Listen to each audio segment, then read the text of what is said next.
Guess what, Lions? For as little as $5 a month, you can get access to exclusive bonus audio content and help this program grow by joining the Lions of Liberty Pride. To learn more, head over to lionsofliberty.com/support.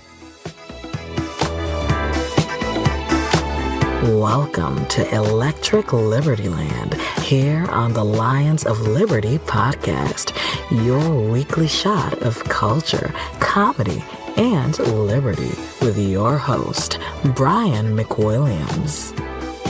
What is going on, Boogie Cats? Welcome to Electric Liberty Land, episode number 41.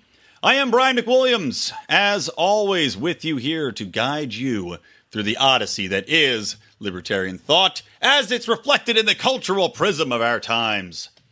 Now then, if you're new to the show, you can find all the show notes for the stories that I will talk about today over at lionsofliberty.com/ELL41. So, first things first, I debated getting into a bit of discussion about the Iran deal, nuclear deal that was established under Obama, and was frankly one of the very few things I liked about Barack Obama's regime, is that he actually achieved something, in my opinion, with the Iran deal. Yes, I'm opposed to giving countries massive amount of money, but I'm more opposed to all sorts of crazy wars that kill thousands of people and cost us trillions more than we would have paid them anyway, just to get them to stop doing their nuclear investigations and achieving milestones within the nuclear program. So, not going to go too far into it. Want to wait to see what Trump actually does with this deal, but let me say, would probably not please me too much if he actually let that expire and refused to play ball with it. Now then, getting into this episode, top of the show, I never do this, but I do want to talk about the Pride real quick, because we just recorded between me, John Odermatt, who of course hosts Felony Fridays, and which you should definitely check out, because this Friday coming up, he's going to have Remso W. Martinez on to talk about an interesting investigation he's been doing into Eric Holder helping to raise money for the Democrats. So that should be a very interesting episode. But Odie and I, or John Odermatt, Odie, and Rico, the mysterious man of legal mystery, who also is the degenerate gambler, excuse me, I'm tripping over my own words here. We got together for our Pride members, and we record a new thing called the Degenerate Gamblers Podcast, wherein we pick games. We're using make-believe money, although Rico, I think, is using real money on his own. And we pick between 8 and 10 games a week. We've got funny money we're using. Our Pride members are invited to join along. And if they can beat us, and we're all actually pretty decent gamblers, but if they can beat us, we're going to give away a free t-shirt to whoever can achieve that glorious status as Degenerate Supreme. So that's fun. Again, the Pride is a lot of good stuff going on there, guys. So if you're interested, please do go to lionsofliberty.com/support. All right. So top of the show here. The one thing I have to talk about is Harvey Weinstein, because I live here in Hollywood. Of course, the entertainment industry is here.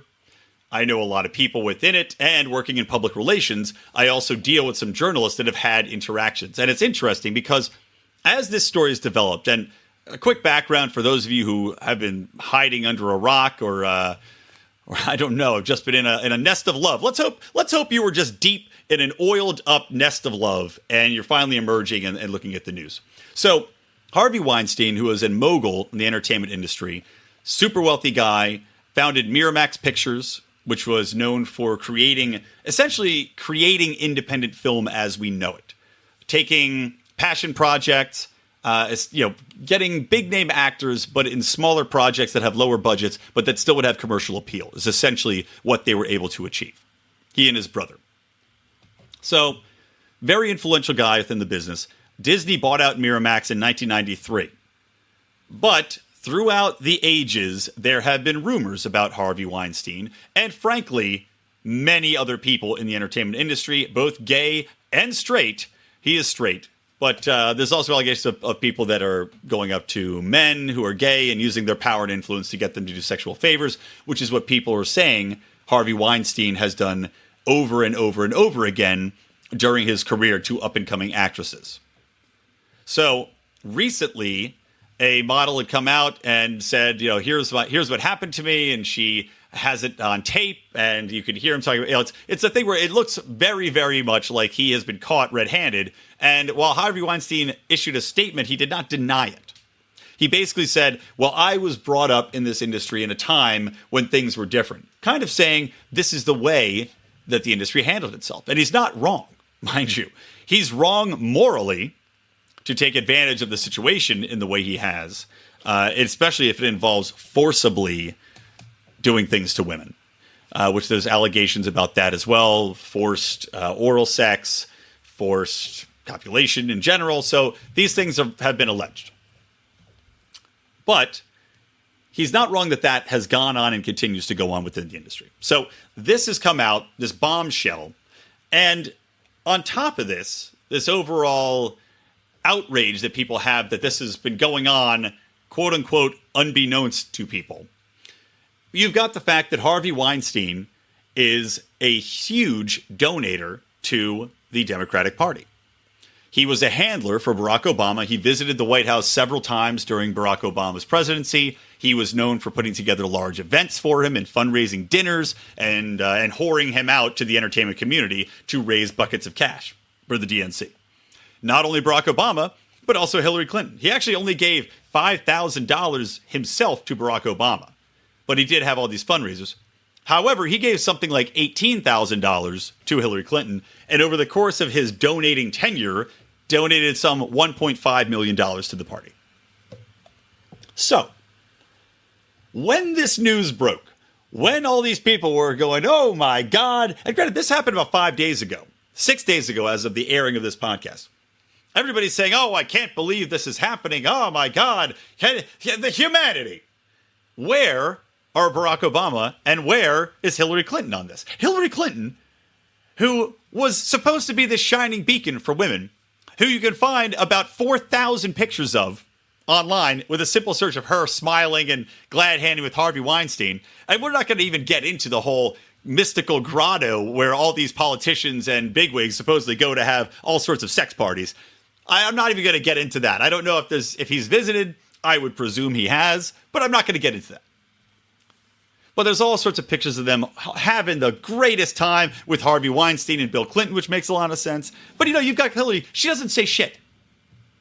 For 5 days, she finally issued a statement. Finally, after 5 days, and absolutely getting hammered with pressure from people. And here is what she said. I'll read you the exact statement. I was shocked and appalled by the revelations about Harvey Weinstein. The behavior described by women coming forward cannot be tolerated. Their courage and the support of others is critical in helping to stop this kind of behavior. So, of course, she's not going to go out of her way to return any contributions from him, because screw that. She also is pretending she's a guest. How could this be happening? Harvey Weinstein, oh my God, this man who's had allegations against him for the past 20 years. I can't believe that this turns out to be true. Meanwhile, I could give 2 flying fucks in a fuck tent while he's raising money for me. Right, Hillary? Because that's clearly the situation. And so can Barack Obama. All these people, they just, it's all this bullshit talk. And at the end of the day, they're friends with the biggest scumbags in the world. They don't give a damn. Hillary Clinton does not give a damn about women. For all their talk about glass ceilings and women's rights and inspiring a new generation of women, she has gone out of her way to protect rapists, to protect her husband, to slander women that have come forward with allegations.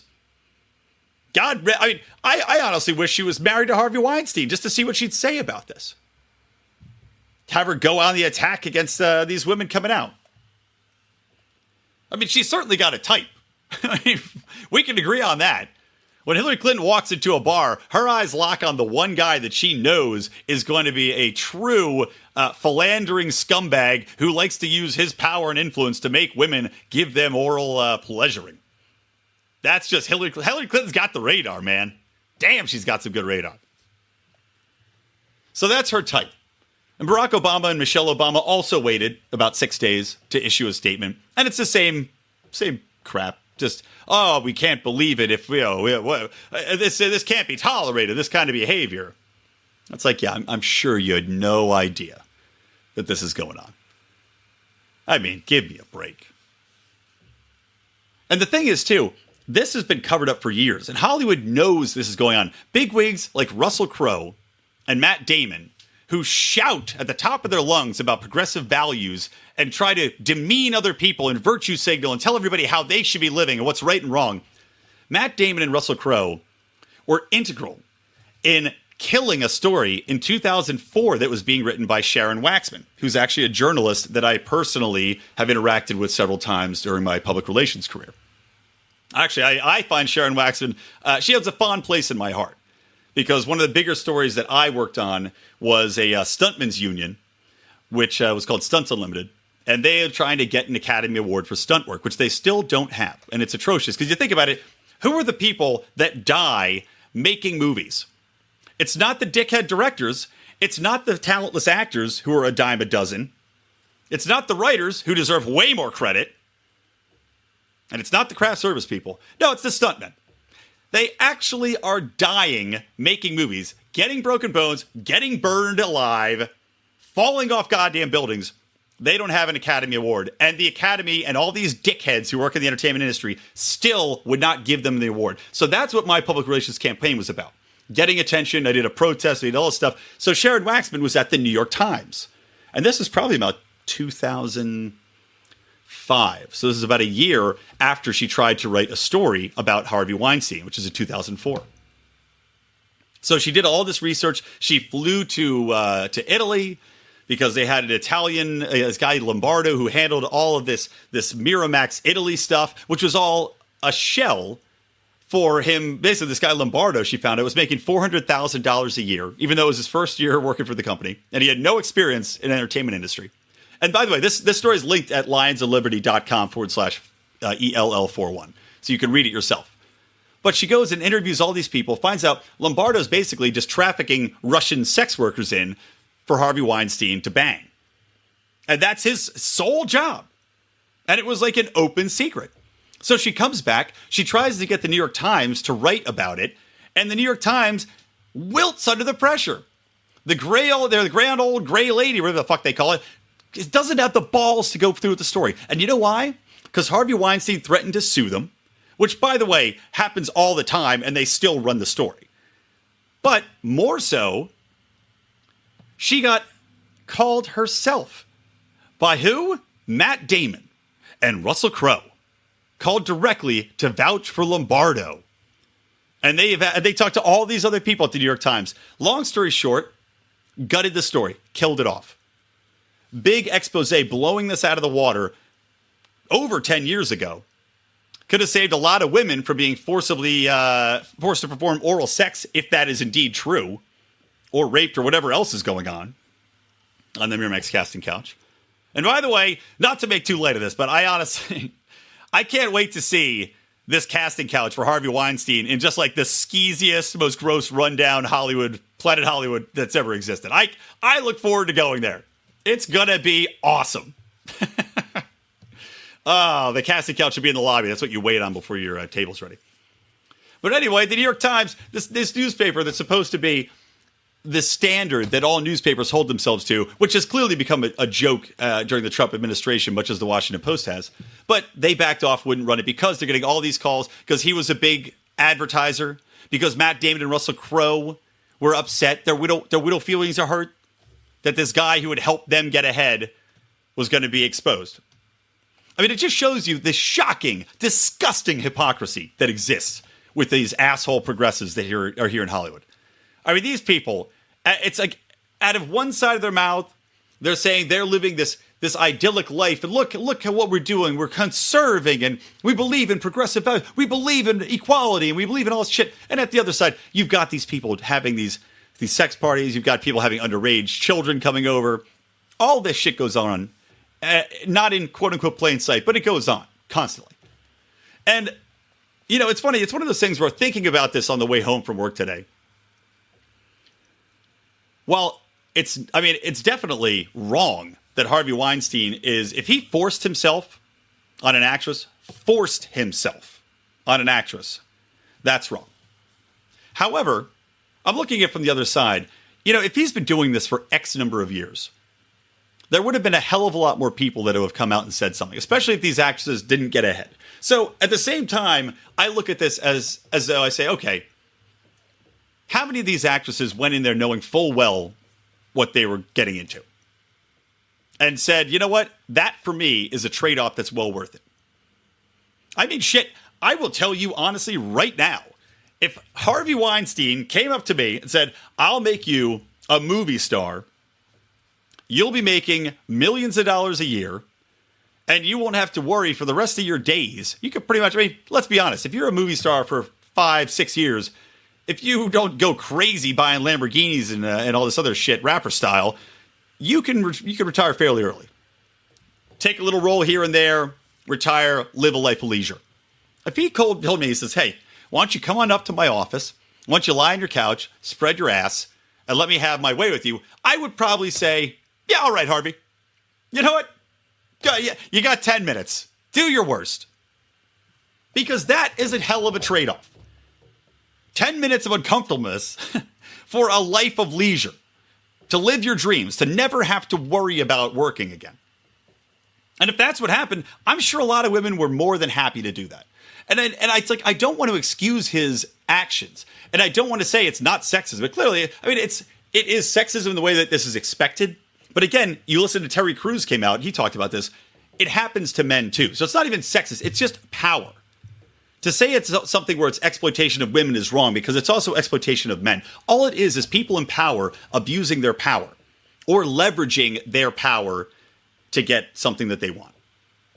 Like I remember there was this instance a few months ago where a sheriff was offering a trade-off with people that he had arrested. He said, well, if you have sex with me, I'll drop the charges to reduce your sentence. Is it wrong that he's doing that because it's not fair treatment across the board? Yes, but at the same time, if you're in that situation, fuck, go for it. You know? Rather be free and fucked than in jail and fucked. I'll tell you that much.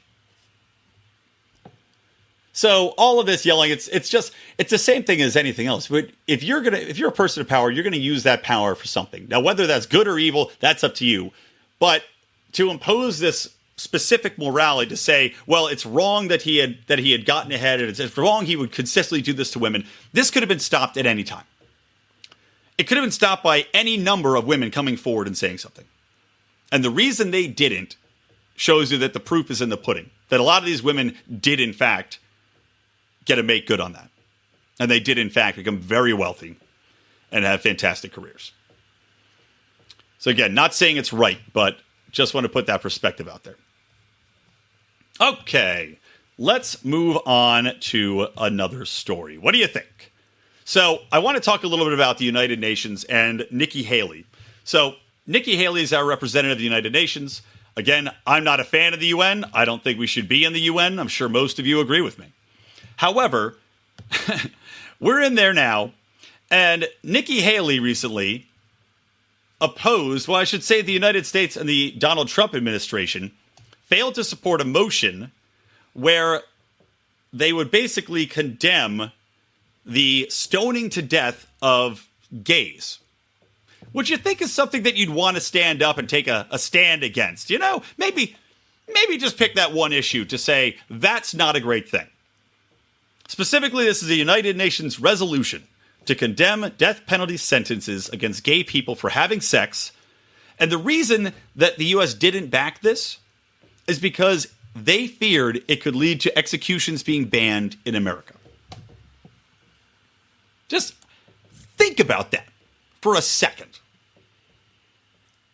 The United States, land of the free, home of the brave, was too scared to back a resolution, which by the way, means almost nothing in general, but it was too cowardly to back a resolution. Or I shouldn't even say cowardly.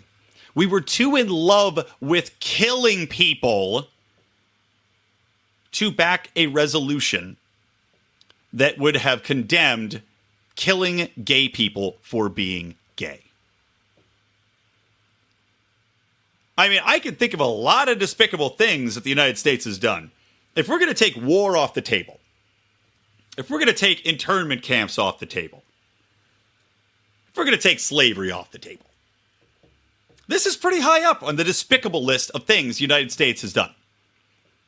I mean, seriously, to say that we're not going to back that because we're afraid the United Nations will turn around and say, well, then you guys should stop capital punishment? How many people die of capital punishment a year anyway? 10? 20? Most states don't even have it. Some states have it, and even those, it takes forever. People are on death row for a ridiculous amount of time. And even then, half of those people are probably innocent. Because you have situations like John Odermatt exposes on Felony Fridays, where DNA evidence comes out that exonerates people. And they spent 20 years in jail on death row. Thank God it took so long. Because that person was innocent. But no, we love killing so much in this country. So much do we need to defend the ability to put someone to death for a crime that we are not willing to say that people that are homosexual should not be fucking stoned to death.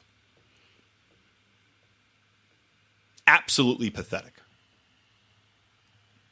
Meanwhile, where are the news stories about this? Because I haven't heard shit about it. I'm hearing about Harvey Weinstein. I'm hearing about what Trump said and Trump tweeted. I'm hearing about the NFL. I'm not hearing about the United States refusing to condemn the act of stoning gay people to death for being gay. Makes me absolutely sick to my stomach. All right, on that happy note, let's take a quick commercial break, guys, and I will be right back with a little bit more Electric Liberty Land. Hey guys, this is Roger Paxton, and if you're fed up with the government running every single aspect of your life, but you're not listening to the Lava Flow podcast yet, then what's wrong with you? Check us out at thelavaflow.com, or just go back to sucking up to the government. The Lava Flow podcast, striking the root every single episode. This is Chris Spangle, and I am the host of We Are Libertarians, which you can find in iTunes, Google Play, or at wearelibertarians.com. We are a podcast that brings you all of the irreverence that modern politics deserves by examining current events from a libertarian perspective. So please, check us out at wearelibertarians.com. Hey everyone, the Johnny Rocket Launchpad is Liberty. Each week we strive to bring you the best guests in talk radio. The Johnny Rocket Launchpad delivers weekly interviews of noteworthy politicians, experts, and activists. The Johnny Rocket Launchpad is bringing the party to the Libertarian Party and launching ideas in your direction. Check us out at johnnyrocketlaunchpad.com, and you can hear me, Kurt Nelson, and the beautiful Heather Nixon talk about the ideas of liberty, rock and roll.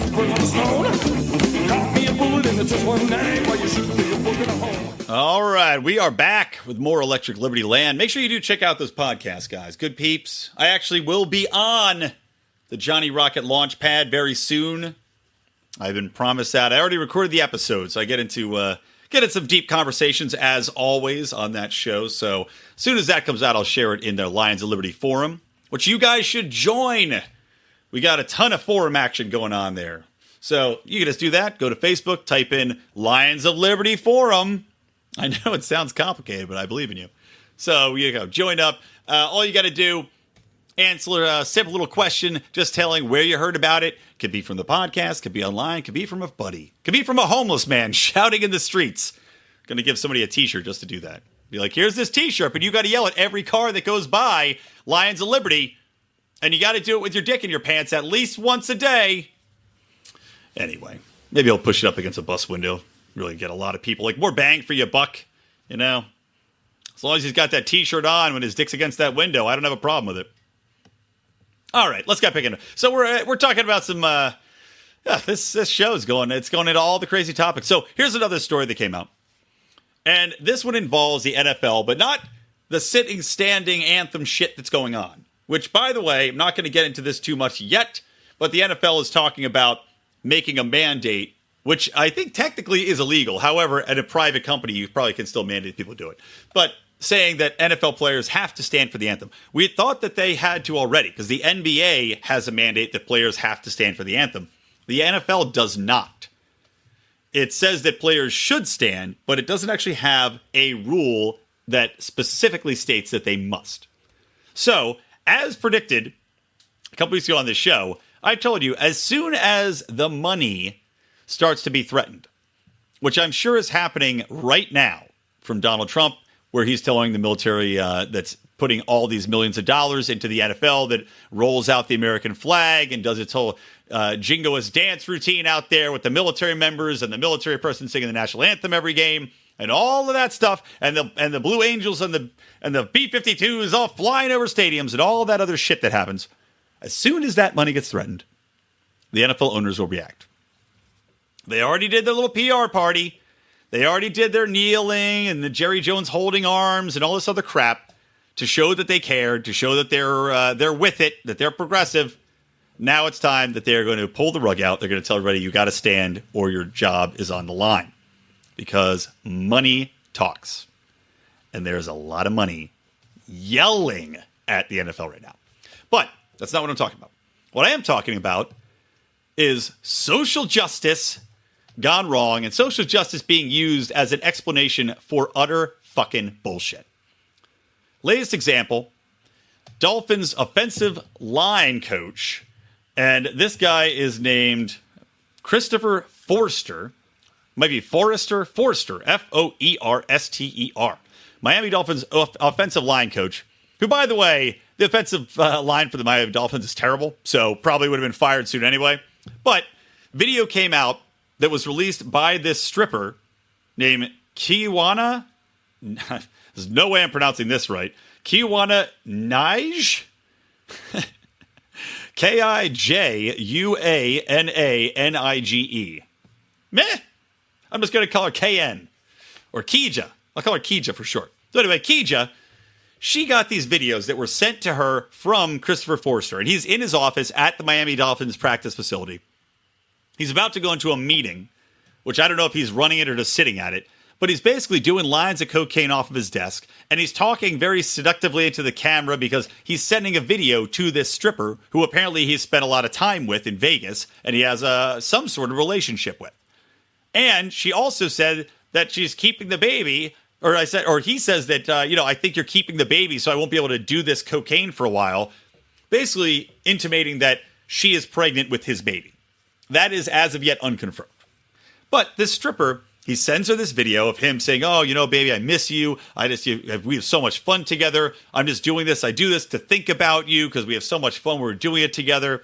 And he basically does his lines, puts a little bit on his finger and goes, I wish I was licking this off of your punani, essentially. So, very private video. Now, you can debate the logic in sending a stripper a video like that. And not to demean strippers, by the way. I love strippers. Great people. But just as far as logic goes, clearly this guy had a crush and overestimated how close-knit that relationship was. But regardless, he sends this stripper this video. Very heartfelt video expressing how much he adores her. And this chick goes and posts it on her Facebook account. And this is what she posts with it. I don't do this often, but since this is NFL Sunday, let's talk about these coaches, folks. Introducing Christopher Forster, Miami Dolphins line coach. Hey, honey, are you still high? And again, it's this video of him doing drugs. And she's saying that this is done because why? Social justice. Here was her statement she said later on. The white people mad at me like I forced blow down this man's nose and like I recorded it on that low. No, these are his habits and he recorded himself and sent it to me professing his love. So quick to make excuses for him, but will roast a minority player over an anthem, dogfights, weed, domestic issues, etc. But y'all keep saying all lives matter. Shut the fuck up. Somebody please explain to me how the fuck one thing is related to the other thing here. I mean, is this a giant non sequitur? What the fuck is this chick talking about? She thinks that it's striking a blow for social justice to expose this guy.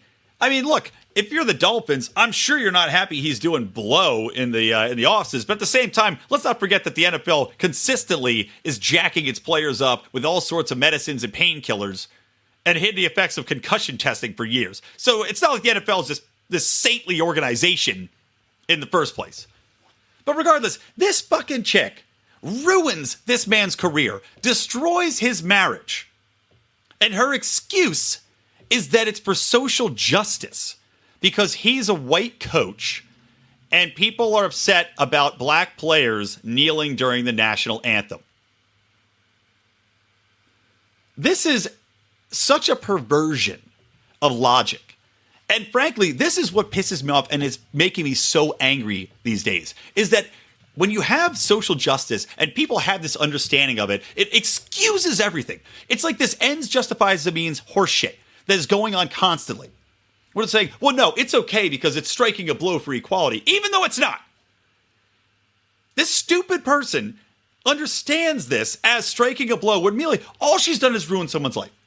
This has done nothing to forward the conversation about equality. What exactly I'm sorry, are NFL players tweeting at her, thanking her for her sacrifice? Or are all the black players that work under this offensive line coach, who they probably liked, even though the offensive line is terrible, they probably liked him. He's probably well liked within the industry that is football, because you don't get to that position without making a lot of friends. So I'm sure all these black players that he's worked with, that he's coached, that he's friends with, are just beyond happy that she's ruined his career and destroyed his marriage. Because he is married with 3 children. And what's funny is his nurse actually works as an addiction specialist, which is ironic. And I'm not going to even get into the war on drugs and how I feel that cocaine should be legal anyway, because he's in the workplace. If you were caught drinking in the workplace, probably also wouldn't go over too well. But it's just this concept that social justice now is expanded to the point where anything can be explained away by being for social justice. Any action you take, you can say is for social justice. You could go punch your neighbor in the face for no reason and be like, oh, that was for social justice because you're entitled. I'm striking a blow for minorities. You know, you didn't have this house. You should have donated this house to a minority family. This was your parents' house. Which is one of the Black Lives Matter demands that they issue. White people give their houses to minorities. It just is. I mean, it's just so ridiculous. And honestly, if this was a black dude that some white stripper outed for the opposite reason, saying that this was, we're defending these people for taking a knee, and here's a black dude doing blow in the desk, and he sent me this, it would also be despicable for the exact same reasons. It just is taking a concept and perverting it to the point. And this is what happens with progressive thought.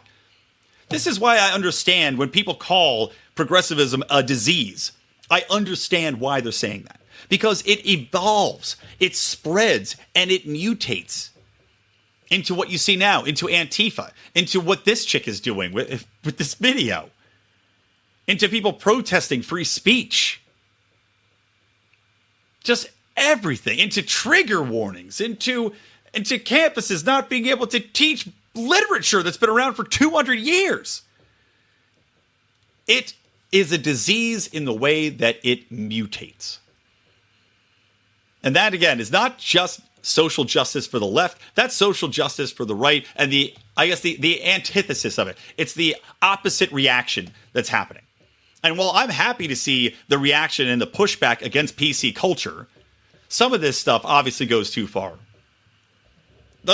All this conservative hoopla about this anthem protest and calling for these people, this is them exercising the free speech. Let's not confuse that. You can't say that you're for free speech when it comes to protecting people like Ben Shapiro or Milo Yiannopoulos going to speak, or Coulter, or name your favorite right winger, Dennis Prager. You can't say that they're assaulting free speech on one hand and then go around and say that somebody else can't express their free speech because you just don't like it. And kneeling during the national anthem is expressing your free speech. Just ridiculous. Ridiculous story. I feel for the guy. Did he fuck up? Yes. Stupid? Was it stupid? Oh boy. What a fucking idiot. But at the same time, dude didn't deserve that. Not for that reason, anyway. If you want to blackmail the man, go and blackmail him, but don't say it's for social justice. Just as absurd. All right, let's talk about some other blackmail. Let's talk about blackmail, and let's talk about bribery in Latin America. Reha! If I wasn't lazy, I would put some nice mariachi music in there, a little castanets, perhaps, maybe a little Caribbean, kind of rumba music. Because a recent study came out from The Guardian where it shows bribes for public services are rife in Latin America and the Caribbean.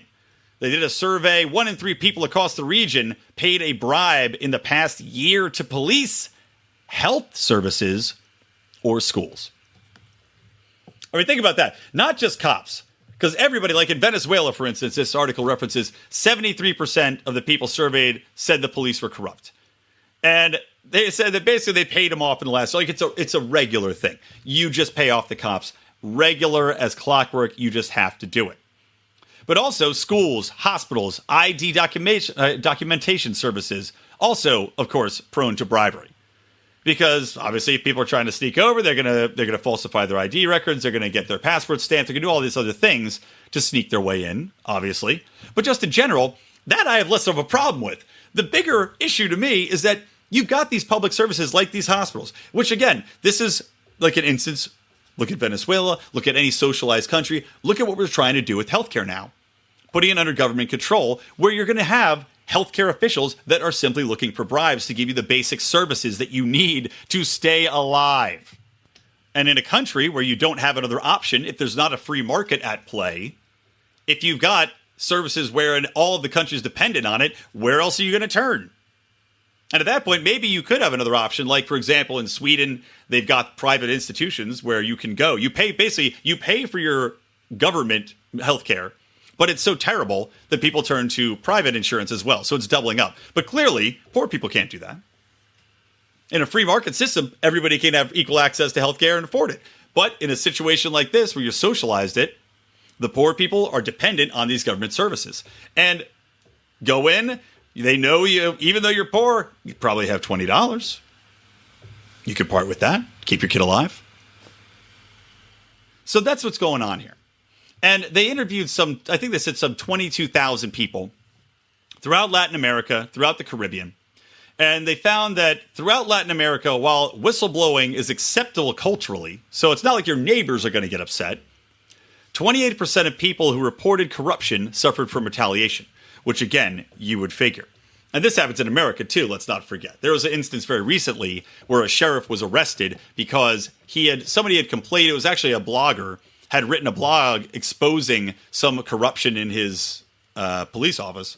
And he then retaliated and went after her and was harassing her and arresting her. And she took him to court. She pressed charges. Now that mofo is behind bars, which is great. But in this situation, because everybody's corrupt, there's nobody to police the police. There's no watchman. So what happens, these people, they report something, they report corruption, and you get a knock on the door, somebody comes in, busts your kneecaps, they smash your car up, they deny you services down the road. This is what happens.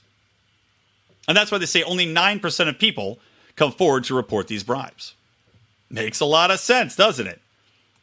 So again, you see that this is not something that you can't legislate away corruption. And I feel like that's part of what the left views as its selling point when it talks about socializing these services, because the left views it's this concept of the government as parent. You know, Big Daddy government's going to come in. Your parents. I mean, granted, I had a good childhood. I'm not going to lie. I'm sure some of you did not. I'm sure some of you had very, very bad parents. But in general, the overall concept of parents is your parents are wise. They're infallible. They're fair. If you have a sister, your parents are the adjudicator. But while you might say that's unfair, at the end of the day, you're going to say, well, my parents know better. They don't have a horse in this race. They love my sister and I, or my brother and I equally. They're going to make the decision that makes the most sense. And the left thinks that is the way government functions. Meanwhile, government actually functions like the most dysfunctional gaggle of siblings that have ever lived. Instead of being the parents, it's essentially what the government has become is, instead of being the parents, it is literally a group of children squabbling over a pittance. Like, they're all squabbling for this, well, not a pittance. I mean, God, our national budget is ridiculous and our debt is insane. But you know what I'm saying. They're all fighting for the same piece of pie. And they're fighting dirty as hell with each other. And the fact that they have all this power enables them, just like with Harvey Weinstein. Harvey Weinstein had power. He had privilege. Do we not think that this happens in government? Do we not think that the government finds ways, and people within the government find ways to use their power to get ahead? Do we not think that there's ongoing corruption, especially when it comes to business? You see how long it takes to get a permit. You don't think that there's people greasing palms? You don't think there's cops on the toll? I mean, God, how many police offices or how many police departments have been busted? Like the entire New York City Police Department got busted. It had to be flipped upside down because of corruption. Because they're all taking money for drugs.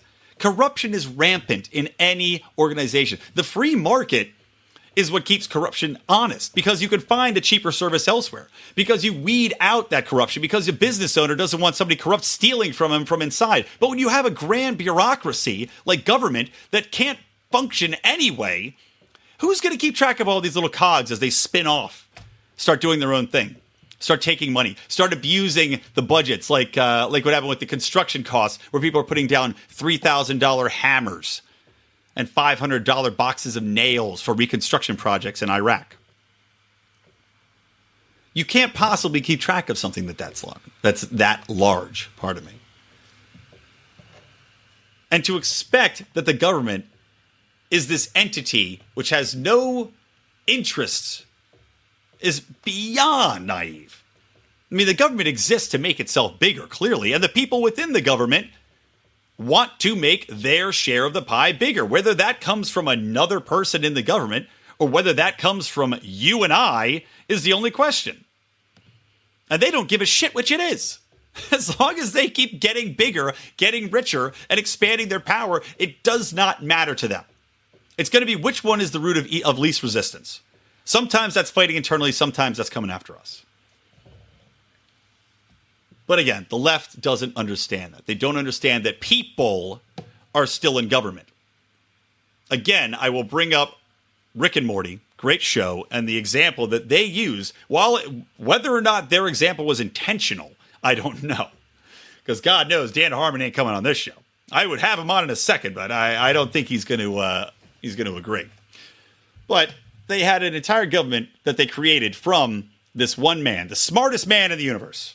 Rick Sanchez, super genius scientist, interdimensional traveler, a million different Ricks in a million different dimensions. They come together to make the Citadel of Ricks, which is a government run by Ricks and Ricks only. And what does it become? Fucked up, corrupt, bureaucratic, can't get anything done, treats different people, despite the fact that it's all the same person. You still have people that have climbed to the top and people that have been regulated to do the menial tasks, even though they all have the same IQ, the same genetic makeup. The point being, the government is made up of people. And I don't care how smart and talented the people are, when you get something together that's that big, it will get completely screwed up. The size, the power, the temptation, all of that comes into play to make it something where it's simply not reasonable to expect it to actually work as intended. And that's what we're seeing play out in all of these other countries. And God forbid we get there. But that's where we're leading towards. And we'll see. Like I said, I want to wrap this show up by talking a little bit about Rand Paul and Donald Trump. Because Donald Trump, he's got the GOP healthcare plan, which is basically dead in the water. As I said, I was for it, not as a full rah-rah supporter, but I thought it was a good step forward. And by step forward, I mean it was at least taking somewhat of an axe and pruning off some of the more odious branches of the Obamacare tree. So that's pretty much dead. The next big issue now is tax reform. And there's a tax plan that's out there which Rand Paul objects to. However, there have been some issues where he was using the wrong metrics, but we still haven't seen the full tax plan. So neither does Rand Paul. That's the problem. But now we're hearing Rand Paul just tweet about the fact that he and Donald Trump speak fairly often, and that Donald Trump and Rand have been working together on a step forward that will really help with healthcare. Now, the only thing I can think of that being would be to legalize insurance sales across state lines.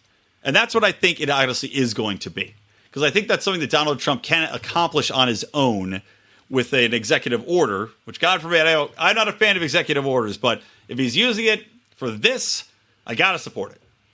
So I think that's what they're working on. So bringing it back around to healthcare, hopefully that is what he's working on with Rand Paul. And I think Rand Paul, despite all his protestations for this tax plan, is going to play ball. That's why they've been talking so much. Rand's support and Rand's vote is critical to getting that tax reform passed. And I think that is essentially what's going on in the back room. So we'll wait and see. We'll pick that up a little farther down the line. And, we'll see if it's a plus or a minus. You never know. All right, guys, that's going to wrap it up for this show. Thank you for hanging in there with me. Please do remember to follow me at Brian McWilliams at Twitter. Follow at Lions of Liberty. Join our forum on the Facebook. Go give us an iTunes review. And please share the show. Tell your friends. Talk about it in other forums and spread the ideas of liberty and specifically our ideas on liberty.